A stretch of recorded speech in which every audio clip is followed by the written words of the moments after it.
Guys, I'm still getting it together. I'm here though this time.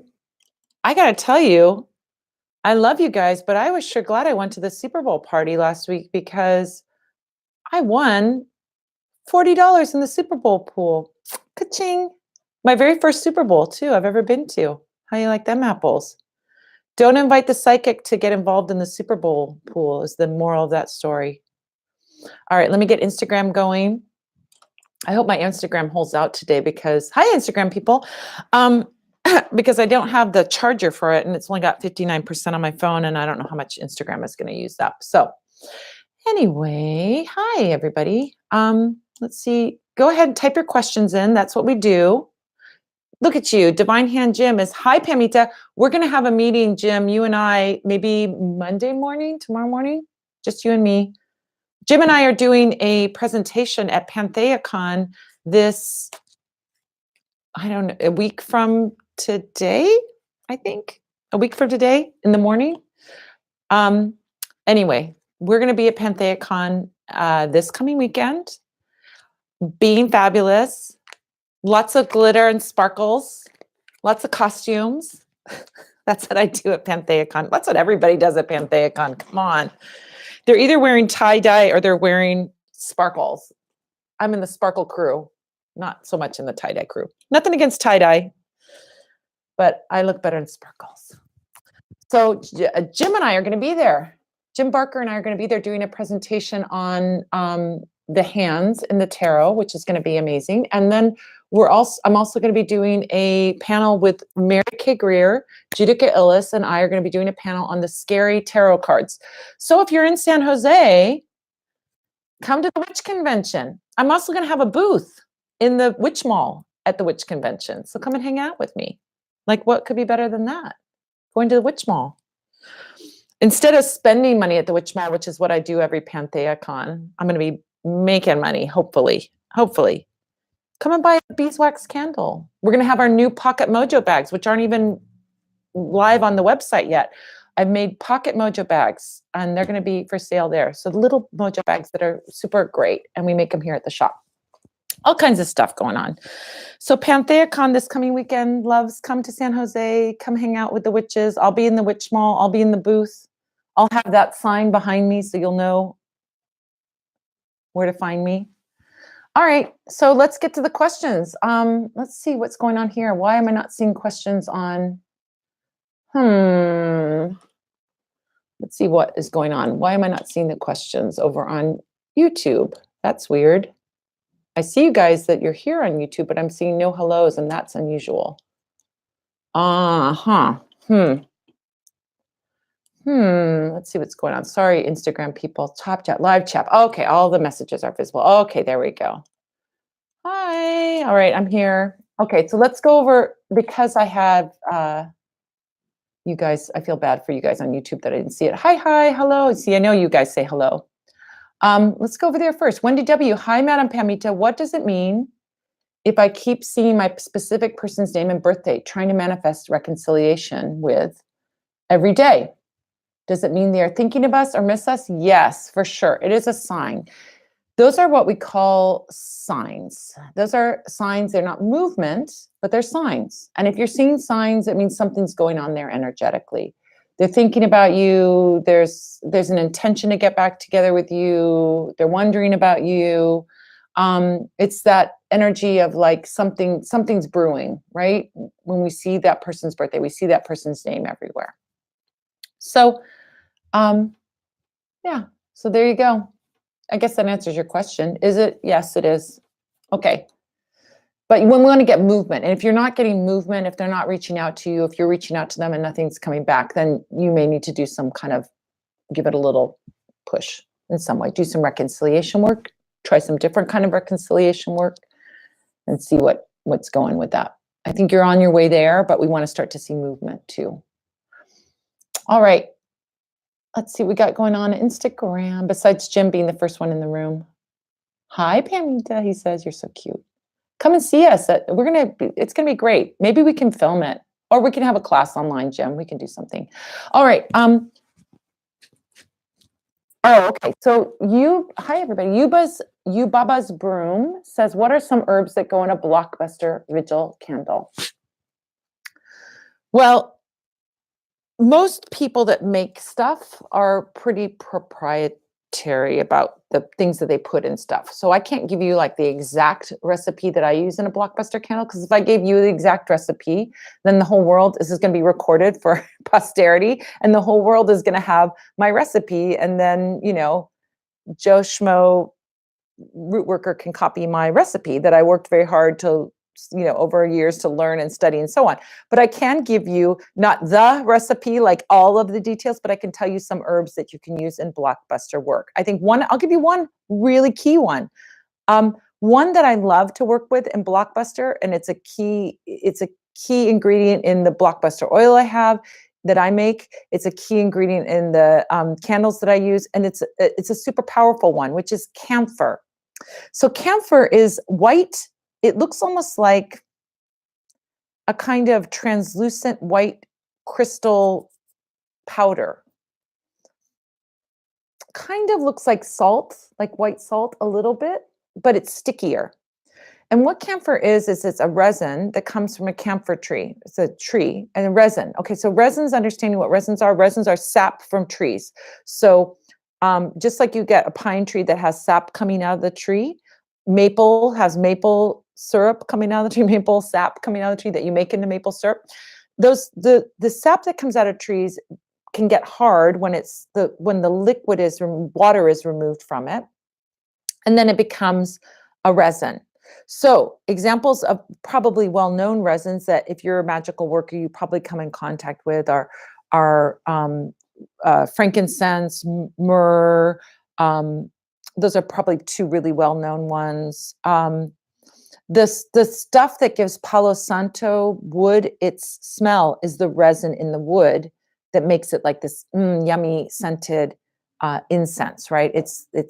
That's what Palo Santo resin. I mean, I think you can probably maybe get the resin. I haven't seen the resin. We usually see powdered wood or so on, but theoretically you could get resin out of that. Pine sap is a resin, but doesn't have a great smell to it.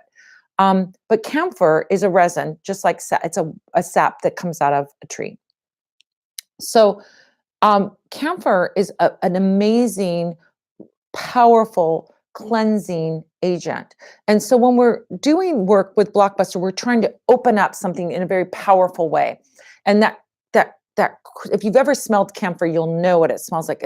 Almost has like the same kind of power as like mint, or Vicks Vapor Rub is a great example, like that, really strong scent, right? So I think Vicks Vapor Rub has camphor in it. I'm not sure, but there was a medicine when I was a kid called Camphofenique. I don't know if they still make it. It was like an antiseptic, and that had camphor in it. So it's this very strong, cleansing, bracing kind of smell, like almost mint-like, and definitely like this opening up your sinuses kind of energy. So we use camphor in Blockbuster work because it has that powerful hit of like cleansing, moving, breaking, busting things up. And that's part of what a blockbuster is. Now, a blockbuster is to remove blocks, but it's also to open up opportunities. So you can add elements to a blockbuster candle that have opportunity and success in them, along with that breaking open energy, that opening up energy. So I think that really is a difference between something like a van or a uncrossing or something like that versus a blockbuster, because blockbuster is kind of simultaneously opening up things, cleaning things, removing things, but it is also opening up opportunities. So you want to add those opportunity herbs along with any kind of cleansing, like breaking up energy. So camphor is a great one to add to your spells if you're wanting to do blockbuster work. And it's one of the ingredients that you can definitely smell in the candles and in the oils that I use. Once you smell camphor, you'll recognize it anywhere. It's a pretty powerful, potent smell. And if you've ever smelled Vicks Vapor Rub, I think that has camphor in it. Camphofenique for sure has camphor in it, and you'll recognize that kind of bracing medicinal smell that it has. It's great also too, as all resins are, you can burn resins on a charcoal, and you can take a a charcoal, a lit charcoal specifically for instance, not like a briquette for your barbecue, but like I sell these beautiful bamboo charcoals that are the cleanest burning thing you've ever seen. Beautiful, no scent, no smell. They just have a source of heat that you can burn that camphor on, and you can use it like an incense and go from room to room and cleanse a home or cleanse a space before you do work or anything like that. So it's a very bracing, cleansing kind of herb. And so that's a good one to do. All right. Going back over to YouTube, Benny, good afternoon. Good afternoon, Benny. If you cast a couple spells that do not work too well and find out you need to do a spiritual cleansing, does the spiritual cleansing remove the spells cast beforehand? No. And I'll tell you why. Any work that you do, now I do recommend, I'll make a caveat here. I was going to say any work that you do has the intention of the work. So meaning if you do a love spell, let's say you do some love work and you decide you're going to put a sachet powder down that you want your beloved to step in and fall in love with you, right? They're going to think about you. They're going to fall in love with you. So you sprinkle a little sachet powder mixed with a little dirt on their doorstep. They don't even see it. They step in it. Does that mean that everybody who steps in that sachet powder is going to fall in love with you? No, because you didn't set the spell as being with the intention of anybody who steps in this sachet powder is going to fall in love with me. Maybe you did, but that's not, in our example, that's not what you're going to do. You're going to say, Susie Jones, John Smith, whoever, this person is going to fall in love with me. And when this person steps in the sachet powder, they're going to really get that attraction for me or whatever it is that you're doing.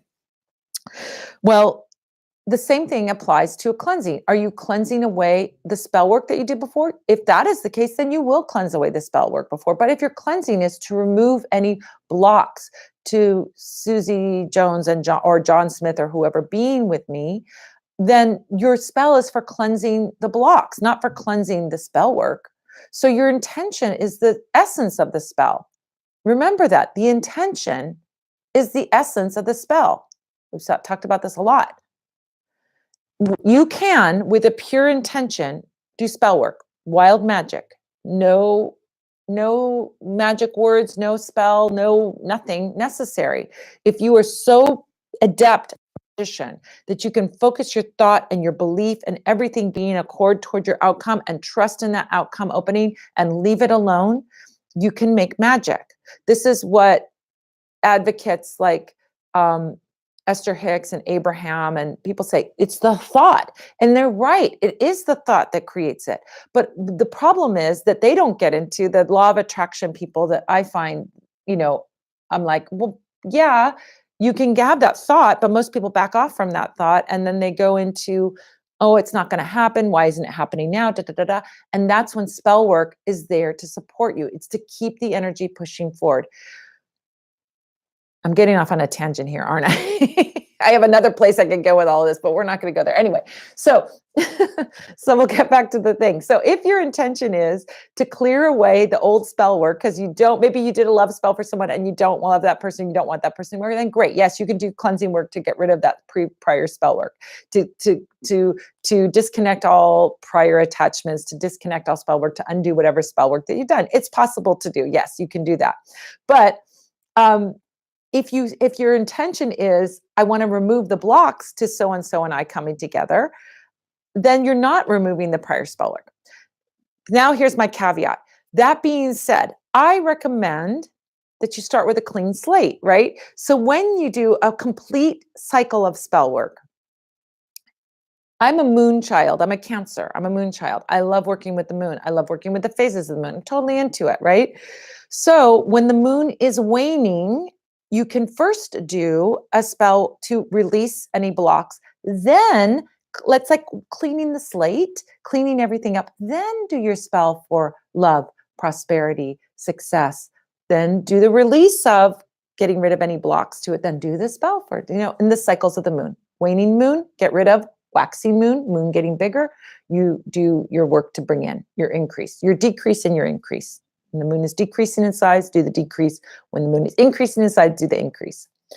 You can also do that with oils too. It applies to oils as well. When you're doing 2 oils, let's say you're working with 2 oils and putting 2 oils on yourself. You're going to do a Van oil, right? To get rid of any negative energy and turn that into positive energy.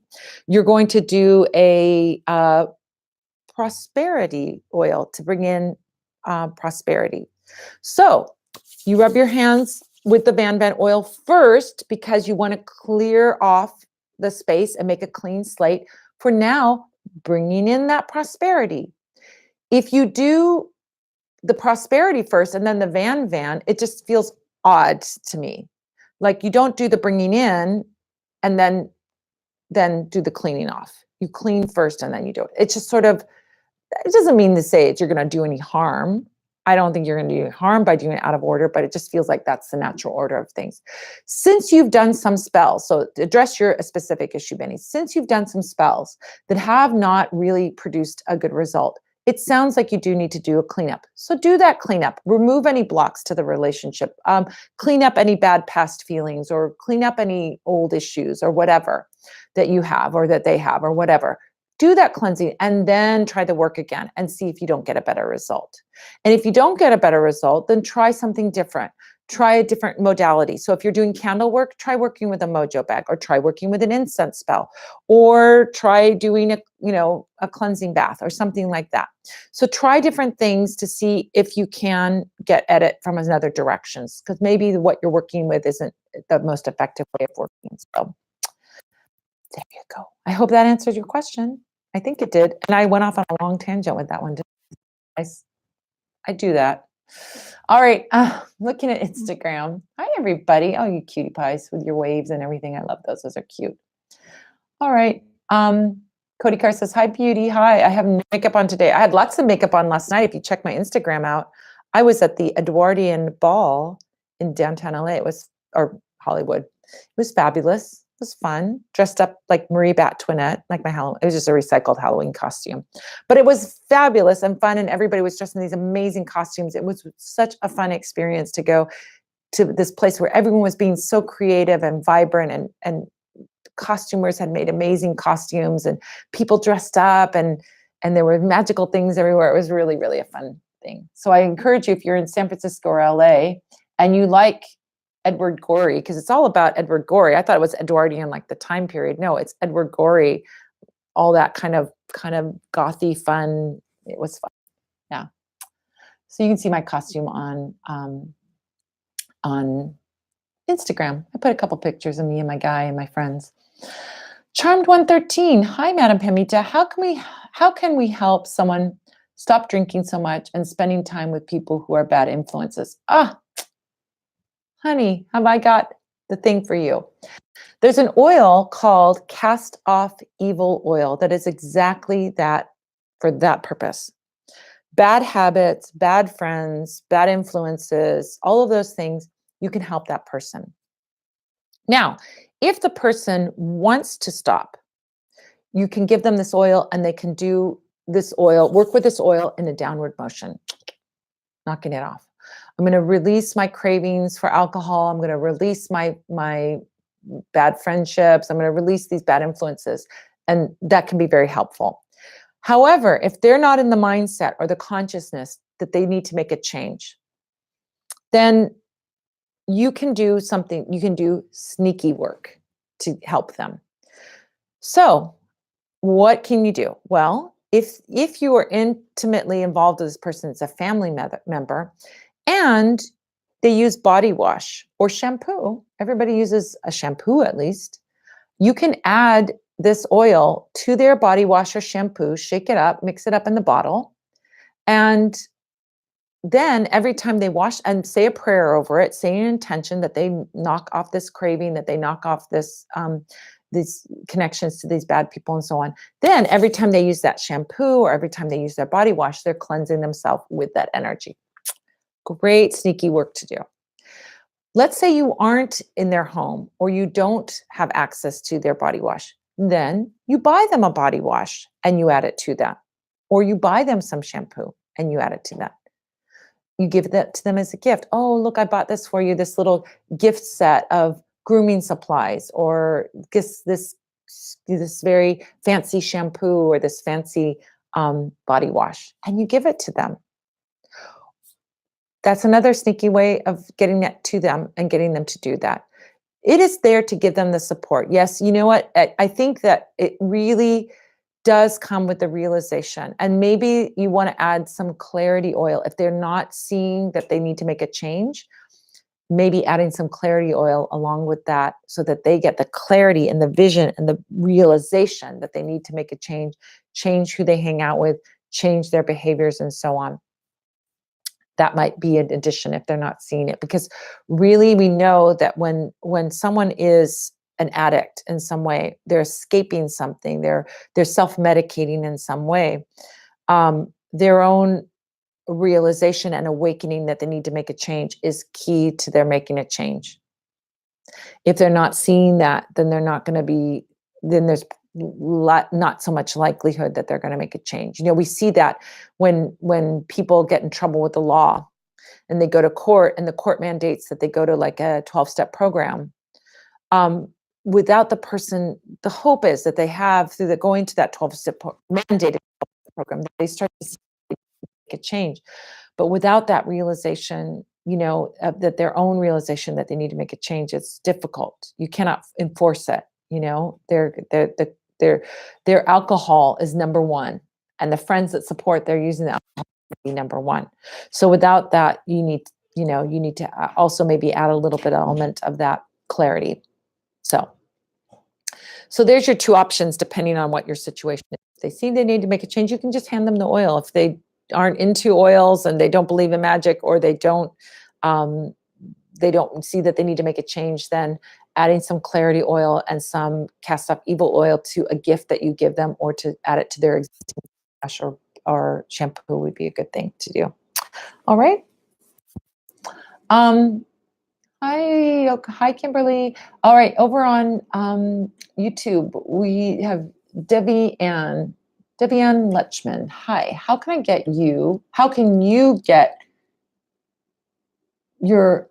get your spiritual beauty aura full bloom? Oh, love your hair. It looks awesome. Thank you. I'm growing my white streak out right now. Going back to that. My hair is very I was wearing a wig yesterday, so it's post wig hair, but somehow it made a nice curl. I don't know what happened. I got to wear wigs more often, I guess. Wear Marie Antoinette wigs more often. How can you get your spiritual beauty and aura in full bloom? Rosemary bath. Rosemary is really, I'm guessing you well, you want to get that beauty energy, and a rosemary bath is for beauty. A rosemary bath. So take rosemary, you might have it in your cupboard or in your garden. If you're in California, everybody has it in their garden here. Take some rosemary, or at the grocery store, you can get fresh rosemary, or you can get the dried rosemary at the grocery store. You can look in dried rosemary. Get that rosemary and add it to your bath. Now, if you want to do a real fancy bath, you could add some floral element to it, particularly rose, which is self-love, because the essence of your vibrant aura and your vibrant, attractive energy really comes down to an essence of self-love. Now, you can do glam work, which is not like glam, like what I talk about when I talk about Pantheic sparkles. It's about glam is a word that I think is a Scottish word that is about doing a kind of magic that is giving an illusion. So you could glam, or you could do glam work to make someone see something that isn't there. Historical examples of glamour work, or not historical examples, literary examples of glamour work are like in Snow White and the Seven Dwarfs, when the witch makes herself, or the queen makes herself look like an old woman. She's not an old woman, but she makes herself look like an old woman. And that making yourself look like an old woman is a glam, because it's an illusion that she gives. That's why we call glamour, when you put on sparkles and you're looking fabulous, glamour it's called that because it's an illusion of your magnetism, right? It's an illusion of how fabulous you are. You're creating illusion because real life you're probably not as fabulous as you are when you have sparkles on. So, so anyway, when you make that illusion, it's called the glam. So you want to create a glam, you want to create a glamour, you want to create, but you want it to also have this essence. So the rosemary creates the glamour of the illusion of the beauty, the amazing radiation of that beauty. But it's also a little bit of, you want to make it authentic and real. So that's why I would say adding rose petals and doing an intention of self-love, adding flower energy to your bath um, before you go out into the world or before you go out there, and doing some self-love work in that bath would be powerful to do that, to radiate this aura of beauty and love and fabulousness. So do a little magical bath, why not? Flower energy, roses for sure. What other flowers would be good? Jasmine to really cleanse the aura, to get yourself to high connection, high vibration connection. Um, Hibiscus to be sexy. Yeah, talk to the flowers. There's a beautiful book. In fact, I have it right here. I'm going to recommend this book, and it's a kind of off-brand recommendation. If I can reach over that far with my, let's see if I can reach over. Yeah. I have been always fascinated since I was a little girl with the idea, probably past life stuff, but with the idea that of the Victorian language of flowers. So here's one of those books. There's a bunch of books out. I have one at home that's like a Kate Greenway version.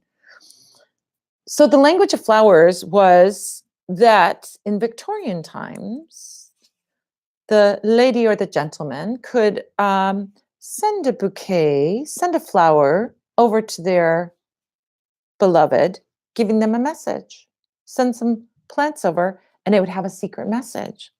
So if I send an orchid over to you, it would mean that I thought you were a beauty. But if I sent oleander over to you, I was sending the message, beware. All right. So you could send, this is like a little dictionary sending you all these meanings of flowers. Now, here's my off prescription. What do they do when they do medicine and they're not doing it? They're giving it for another disease other than the one that the FDA is approved. This is my non-FDA approved magic. You can use these books to do, because they were so thorough in their understanding of what the energies of these flowers were in sending the messages, that you can use these to do that kind of magic with it, right? So if you're going to do a beauty spell, let's see if we can find beauty here. Well, orchid, right? You're a beauty. You can do that. Let's see if we have something about beauty. See, we can look it up. This one goes both ways. You can look up beauty or you can look up the flower. You can look up the word. Okay. Here's what it says. Beauty. Party-colored daisy. So daisies that are more than one color. A red-leafed rose. What did I tell you? Roses, right? I wasn't wrong. Beauty always knew. A China rose. Beauty is your only attraction. Not a very nice comment. China rose. All right, so roses in your bath. So yeah, get your guys a Victorian language of flowers book, and you can do some flower magic in your baths and your whatever, and use it off label. So what they say, off label? That's what it is. Off label magic. That's what we're all about here, breaking all the rules. All right. Okay. Let's look over at Instagram. Okay. Divine Hand Jim says, oh, you guys need to follow on Instagram. Follow Divine Hand Jim. He's great. You'll get it. He's got snowpocalypse. Can't say that word. Snowpocalypse. He's up in Seattle. He's a palmist. He teaches palmistry, all kinds of fun stuff. Anyway, all right. Okay. Beery and Bahrain Love. Hello, Madam Pamita. What are some good herbs and oils to use for a poppet doll? Poppet, I think is what you mean. It said probably corrected it to poppy. Poppet doll, if you want to use it as a spiritual protector. Ah, okay. So what are protective kinds of herbs that you want to use? Well, my classic go-to would be rue. Using rue would be fantastic. I think rue is a really strong protector. It's a cleanser, it's a protector. You might actually want to add some artifacts to it as well, besides just adding herbs. Cat's eye shell is a great protective shell. It's kind of like evil eye protection, and you can add that to a poppet. You can add rue to a poppet. You can add, depending on how hard the energy is coming at that person that you're working on the poppet, that you want to protect them, you could do things like thorns from rose thorns or cactus needles. Those are very like electric fence, stay away. If that's like the circumstance or somebody's attacking somebody, you can do some very strong, kind of powerful, protective, almost like a barbed wire fence, if you can imagine that. But I think in general, rue is like an herb that I would think would be excellent for doing that protective work. And then, going to your herbal book and looking up herbs, looking on my website for protection herbs is a great resource to sort of do this for yourself as well, learn for yourself. But yeah, do a cat's eye shell and rue. I would keep it simple, and then you can add other things if you want, but you can look those up. Salt may not work with a poppet, but maybe wood. Salt is a great protector as well. There's all kinds of protectors that are specific for specific situations. Hawthorn berries are protective of a lot, like if you're protecting a love situation. So start to look at I'm not sure what your situation is or what kind of protection, but there are some that have some specific ones. But an all-purpose one is rue, and you can start there. Okay? All right. Arasheli, Safala, Leva.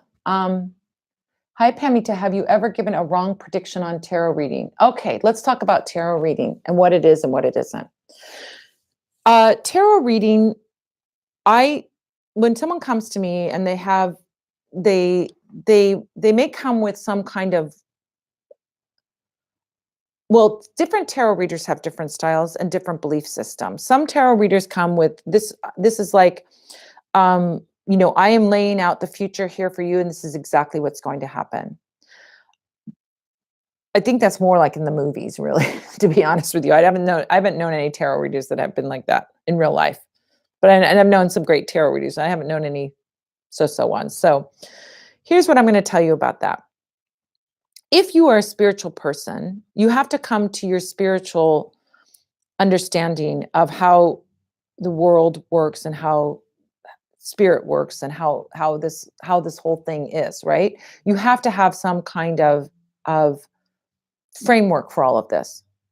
So within my own work as a spiritual person, a spiritualist, I'm a spiritualist, which is I connect to spirit guides. I connect to spirits out in the ether. I connect to those guides.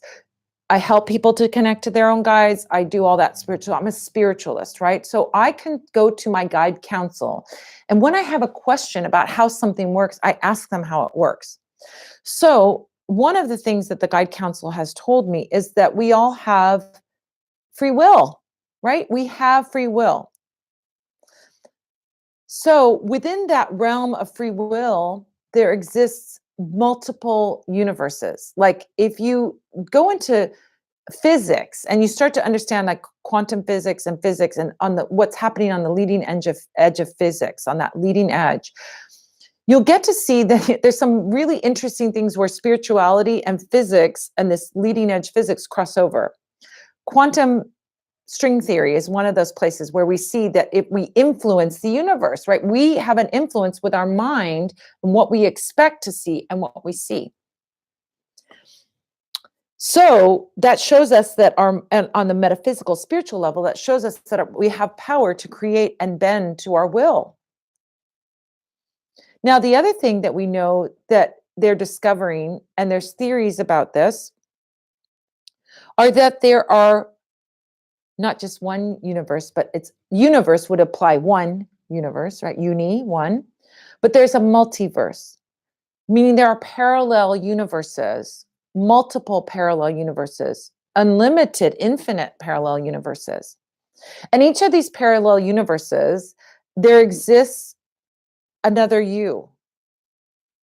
And in each of these parallel universes, this other you has exponentially every option available to them. So there's one universe where I'm sitting here and doing the the Q&A with you. And there's another universe where I didn't do the Q&A with you. That's one choice, right? That's just one choice, one person and one choice. So there's one universe that's identical in every way, except that I didn't do the YouTube and Instagram, and there's one where I did. Now, imagine this. Every single decision that we make, every single possibility, meaning from getting up in the morning to turning the alarm off, to do I drink tea or coffee? Do I make a new coffee or do I have an empty coffee cup? Every single choice we each individually make has another parallel universe, because branching off from each of those are other possibilities. So in the universe where I didn't do the YouTube and Instagram, there exists a whole branching other possibilities. What did I do with that time? Well, I have lots of enormous number of possibilities that I could do with that time when I didn't do this one podcast, one whatever vlog or whatever we're doing here, right? So, so if you were going now, see, I'm going on a tangent again, aren't I? Am I going on a tangent? Oh, okay. So to go back to the question. So do I ever give a wrong prediction on a tarot reading? So when I'm doing the tarot readings, I understand this. It's tangent day to day. As I'm looking at something, I'm looking at a roadmap. All those possibilities exist, right?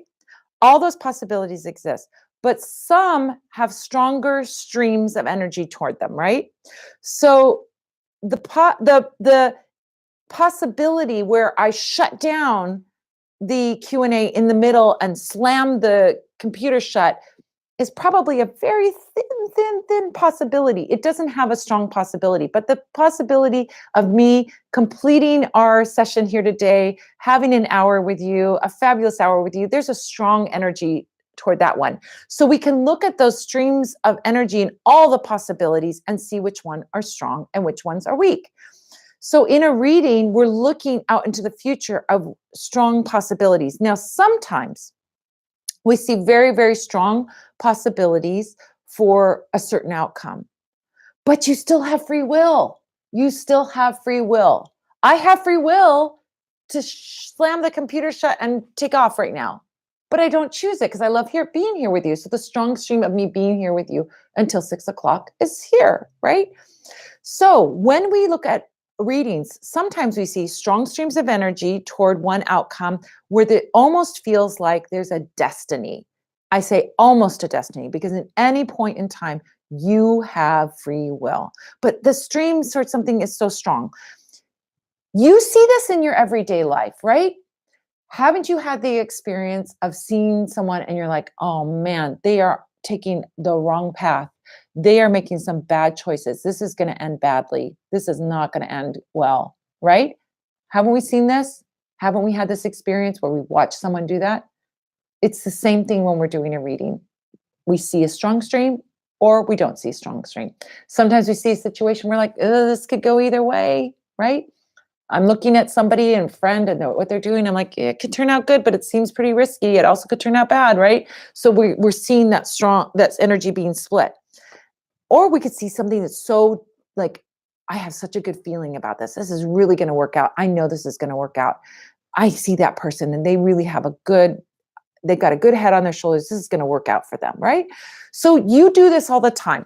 Now, when we're looking at a reading, you're having an objective person connecting with their guides and getting a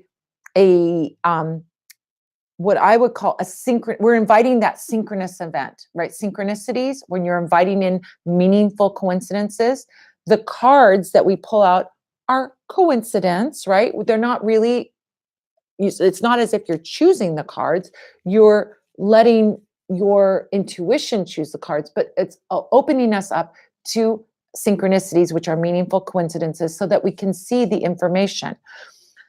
So, do I have readings that have had a wrong prediction? I have had readings where we've had a situation where I'm like, I'm not seeing a strong energy for one way or the other. It's not really a strong stream of destiny toward this outcome that you're wanting or the outcome that you're not wanting. And so in that situation, the person either gets their free will up to go in the direction that they want to go, or they don't. Sometimes people see a strong stream of direction and they make a radical U-turn. That's why a reading can be helpful, because if you see a situation where you're heading off the cliff and I see you're heading off the cliff, you can make a U-turn. You have free will to make a U-turn. So when we're looking at predictions, it's not predictions. That's where I think there's the mistake in the question. We're not looking at a prediction, because a prediction is implying that I'm looking at something and this is what's going to happen. That's not how I do a reading, and that's not how most reputable readers do a reading. They're looking at where your opportunities lie. They're looking at something that looks like a roadmap.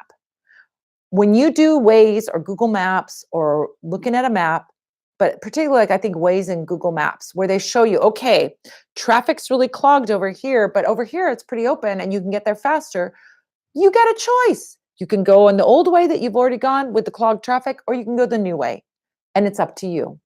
You do what you want. So I give my clients the free will. I show them the map. I show them what's going on. I don't sugarcoat things. If I see that outcome doesn't look really good, I'll say, well, we can try and do some work on something, or I can recommend some work to do on it. You can give it the college try, but it doesn't look really strong. It doesn't really seem like it's a good outcome, but let's try and turn it around. Okay, that could be one way we work with it. Or yeah, this is really good. You don't really need to do anything about it. Just let it happen. Or be patient. This is happening, but it's got to, some things have to line up for this to happen. That's what the roadmap is for, is to give you an overview of what's happening with your situation. So knowing that, there's not a predictive quality in it, really. It's just a roadmap. It's no more predictive than Waze or Google Maps is predictive. Are those predictions? Kind of, but not really. It's kind of a different thing, right? It's a showing you the map so that you can choose which way you want to go. And that's what a tarot reading is. That's what a tarot reading is. So that's not a yes, no answer to your question. It's kind of reframing and helping you to understand what a tarot reading is. It's not a prediction. It's not a prediction. It's showing you energies, and it's showing you a map, showing you how to get. My readings, when I do a reading for someone, it's a roadmap to show them how to get to what it is that they want. It's to help you. It's to help you get to that love that you want. It's to help you get to that success that you want. It's to help to get you to that prosperity that you want, that health that you want. What do we need to know to get there? Do we need to go on the freeway, or do we need to go on the surface streets? All right, we need to go on the surface streets. Let's see where the off-ramp is. Let's see what we have to do to get there. All right, so that's what it's about. All right, White hellebore, can you suggest some herbs to support caregivers dealing with serious illness? Oh, man, caregiving. That is something that is so many dimensions to it. So many dimensions to it. You need, like, so much is about you filling your cup so that you have something to give to the other person. There's so much that's flowing through you when you're doing caregiving.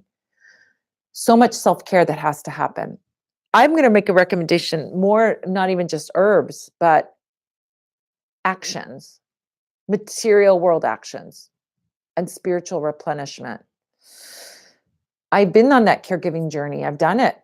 I've done it in a big way. So I know how I've been there, but everybody's caregiving journey is different. It's all different. Nobody's is the same, but you can relate, like I can relate to that whole journey. So number one, you need to get help. You can't do it all yourself. So recruit other family members, recruit friends, tell your friends that you need help, tell the person that you're caregiving's friends that you need help, but material world stuff, get some help. You can't do it all yourself. That's first. Second, treat yourself. Do something for yourself that gives you some sense of sanity in it all. For me, it was walking. I got really good shape and I was caregiving. Why? Because I would go out on an hour and 45 minute. I'd go 5 miles every day, walked 5 miles every day. I wish I was back in that shape. I need to get back in that shape again. But 5 miles every day is what I walked. And that kept me, it reduced my anxiety, kept me sane, gave me a replenishment. It was healthy. It was good. So do find things that are good for you. It could be spending time with your friends. It could be taking a bath and escaping from, the situation for a minute. It could be having a day off. I mean, that's the part of caregiving is like, you don't get a day off. So you want to really try and nurture yourself and fill up your cup with whatever fills you up. If it's exercise, I mean, think of all the healthy things: exercise, contact with other people, love from your friends, eating right, um, uh, doing things that replenish your senses, like being out in nature, going to a museum, seeing a beautiful movie, surrounding yourself with positive images and positive books, getting, everything, think about music, listening to music that lifts you up. So think about the things that you want to feed you. That's what you have to do, because you are passing all your energy along to another person. Support herbs. I think of like the strengthening herbs: bay leaf, um, uplifting herbs, allspice, um, benzoin,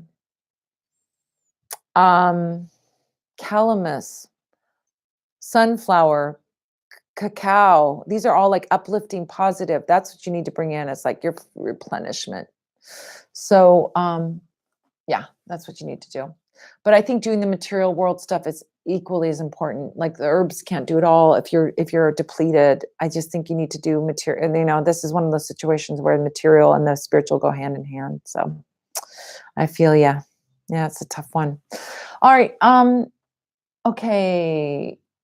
Oh, Jim Barker's also New Roman 222 on YouTube. You're everywhere. All right. Courtney Kate says, wow, I wish I could make it to PantheaCon. That's so great. Oh, my super long time, wonderful, magical, witchy friend. She owns the Goddess Shop. Julie Aiken says, my connection's rough, so I think I have to go. Sorry, I love you. Oh, I love you too, Julie. I hope you see this and you see me. I say, I love you. Okay. Oops. Where did I go? Okay. I'm going over to YouTube and I lost my spot.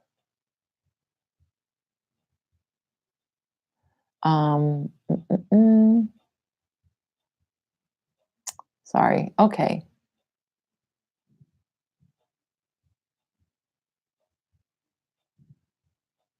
Oh, I was all out of order on. Okay, that's why. Natash Anderson. I lit 2 candles, the prosperity and the money candle. The prosperity candle lit all the way, but the money candle left a quarter of the wax. Does that mean anything? Okay. I'm guessing you're asking that question because you did work with the prosperity candle that I sell and the money candle that I sell, because I can speak to those and what their intention is. I don't know if you did your own money candles or you did something that you purchased from someone else, or if any of that happened. So if it did, then your mileage may vary. But if you use the prosperity and the money candle that I sell that come from Coventry Creations, prosperity candle is about long-term prosperity, and money drawing is about immediate money. So your candle for prosperity that burned all the way is like putting out your energy for long-term prosperity, long-term success, having money in the long term. But your money drawing candle, which is about bringing money right now, didn't burn and it left a quarter of the wax. So let's talk about what it means when there's leftover wax, because that's a message coming back to you. Candle, what we ideally want is when we burn a candle, like one of those freestanding candles, we burn it in a glass jar, like a vigil candle jar.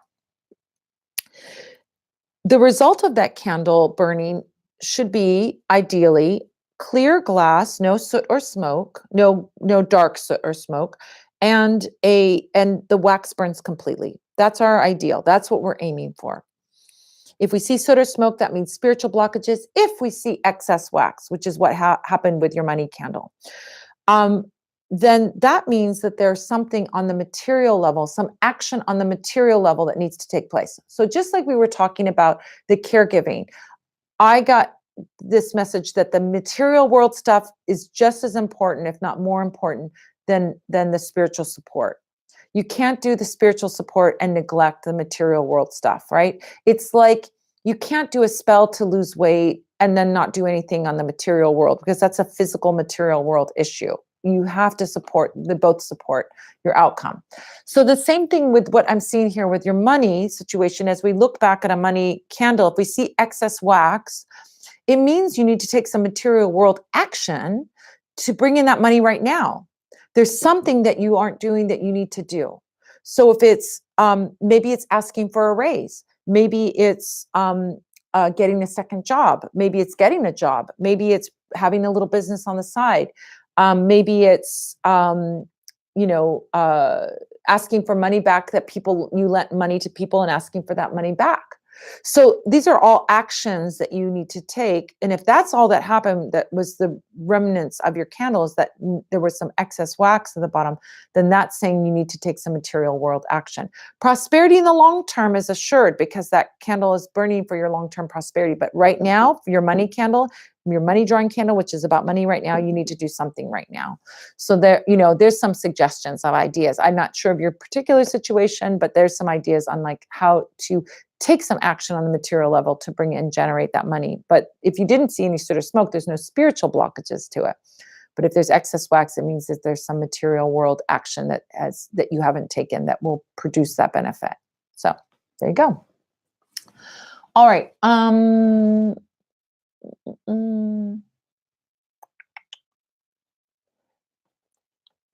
Okay, so Splenda44 on Instagram says, if I've been manifesting for over 30 days, is it normal for the area I am trying to manifest to get out of control before my manifestation comes to fruition? Hard to say without knowing what your situation is or what that out of control looks like, because that's a very broad sort of thing. If you've been, and what it doesn't mean to manifest, to be manifesting. Manifesting is really the outcome. Manifesting is, so if you've been intending something, that putting the intention out there or working magically on something, then the manifestation is the final culmination of what it is that you want. Like I'm manifesting making $5,000. Okay. Or I'm intending to make $5,000, and the manifestation of that is the receiving of the $5,000. And so I think you're using manifestation like I'm manifesting, like I'm intending, right? So I'm manifesting $5,000. So if your intention, you've been working on your intention for 30 days, and now you're seeing things be out of control. I'm not sure what that out of control looks like, so it's hard for me to say if that's a component or it's just movement. I mean, it could be when we put out an intention. Remember, we're looking for a sign from the universe that has nothing to do with the source, meaning I'm intending to make $5,000. We'll just use that spell. I'm intending to make $5,000 this month, right? So if my $5,000 that I'm going to make this month, I'm intending that, and I start seeing the number 5,000. That's a sign. It's not the manifestation. It's not the movement. It's just the universe showing me something, right? Yes, yes, yes, yes. Okay. Or if I see repeating numbers or I hear someone say 5,000, all of those things are yeses. Now, if you're starting to get money trickling in, that's movement. Right, money's trickling in. Hey, this is good. I'm starting to get my money. This is good. This is happening. That's the movement toward. And when I get my $5,000, that's the culmination. That's the manifestation.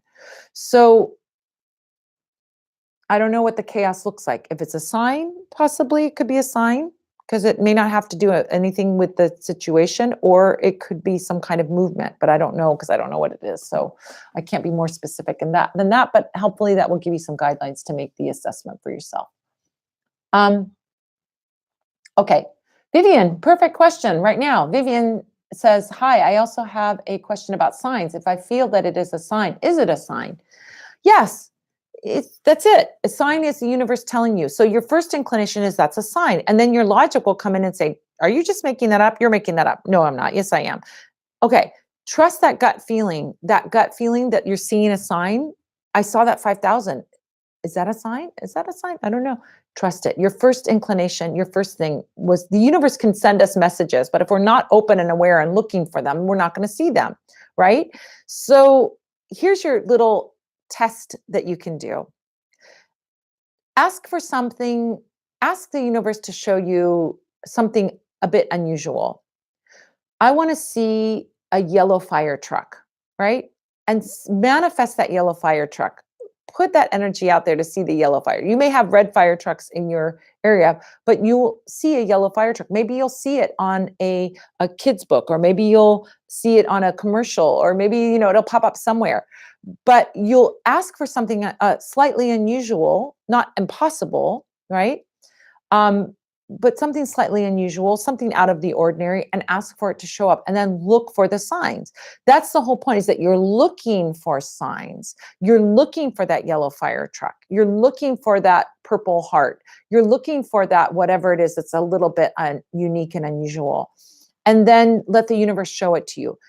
Now, when you start to do spell work and you're looking for signs, you're going to be looking for signs, and you're going to see signs. Now, the proof is in the pudding, right?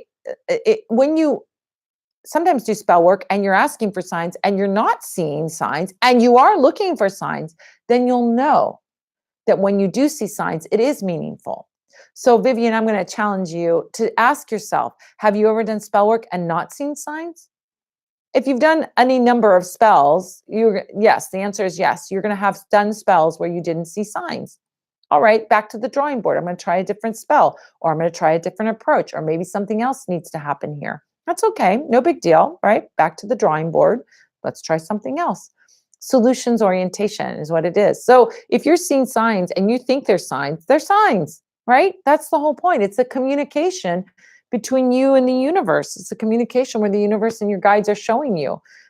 You have to be a participant for them to show you. You can't plug your ears and close your eyes and say, I expect to see a sign. You got to be open to it.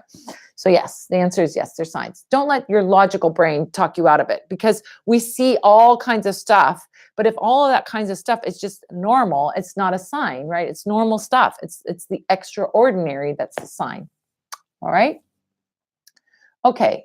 I think we're almost at the end of our time. Let's see what we got here on Instagram. The tea parties are fascinating. So much how I do energy work too. Oh, Divine Hand Jim. Thank you, Jim. Faith and encouragement. Hi, my beautiful MVP. Hi. Okay. Nina Marie Martin. What's a good spell for physical illness? Okay. Physical illness depends on the illness. I think you want to do, here's the thing that I will say that it's good. There's a mental, spiritual, physical connection, right? If you're in a constant state of stress, your body's going to reflect that. If you're constantly in stress, your body's going to react to that mental, spiritual, emotional stuff that's going on. So, but likewise, if you're feeling healthy, it's easier for you to feel mentally well, emotionally well. So it goes both ways. So I would address the spiritual component and address the physical component. So we never do spiritual work for healing without doing some practical material world work. I guess that's the theme for today's Q&A. Do your work on the material level and also do your work on the spiritual level. Go to your healthcare practitioner, do everything that you're supposed to be doing, but let's give it a little bit of boost of support with some spiritual work to help support that material world work we're doing. So healing oil, a couple drops of healing oil applied to yourself in an upward motion is beautiful work. Make a healing bath, add healing oil to a bath, and go into that bath with the intention, the focus, the vision of our own healing, of being in full vigorous health. That's very, very good to support that. So there you go. The moral of the story is do work on the material level, do work on the spiritual level, and you got double the support for your outcomes, right? Perfect. I hope to see you guys, some of you guys at PantheaCon. I'll be there with my sparkles, with my outfits. My good friend Chelsea's going to be there too with me. We're going to have booths next to each other. She's got magic everywhere, which I kind of was a little bit, well, she uses my candles. What can I say? We're kind of doing magic, separate magic businesses, but a little bit of crossover there. So we got booths next to each other. She makes amazing spell kits. So come and see us at the PantheaCon booth. Come and see Jim and I, Divine Tan Jim and I, at the talk on Sunday morning, crack of dawn. No, I think it's like 9 a.m., something crazy early for me. But he is a bright and sparkly early bird. So he'll be sparkling. I'll be like wearing yesterday's leftovers makeup. Who knows what's going to be happening with me at 9 a.m. But we'll be there talking about the hands in the tarot and what they mean in the, bye, Instagram. Instagram went away. You guys on YouTube, come to PantheaCon and come see me, Judith Ellis and Mary Kay Greer, talk about the scary tarot cards. It's going to be an amazing panel with amazing women. Those two are like my heroes. So I get to be with my heroes talking about the scary tarot cards. I'm super honored to be with them. Have a beautiful week, everyone. Next week, I won't be here because I will be at PantheaCon and I will be sparkling and working at a booth and doing all my crazy stuff. So come see me live there in San Jose and come up and say hello. Don't be shy. Come over to my booth, say hello. Tell me who you are on Instagram or YouTube. And then I'll see you the following week. And then the following weekend after that, I'm going to be in Portland, Oregon, Portlandia. And I'm going to be at the Northwest Tarot Symposium. I'm going to be doing a talk on making magic with your tarot cards for tarot card readers. So it's going to be kind of an advanced magic with your tarot cards. So hope to see you at something. If not, I'll see you here in 2 weeks for our Q&A. I love you guys so much. Love, love, love you. And I'm so happy to be back with you. But I got to say, it was kind of worth it. I made $40 last Sunday at the Super Bowl party. Beginner's luck. Don't invite the psychic to your Super Bowl football pool. That's the moral of that story. All right. Have a great week, everyone. And I'll see you in 2 weeks. And I'll see maybe some of you at PantheaCon. That will be amazing. Hope I get to see some of you. Have a great, great 2 weeks. And I'll see you in 2 weeks. Bye.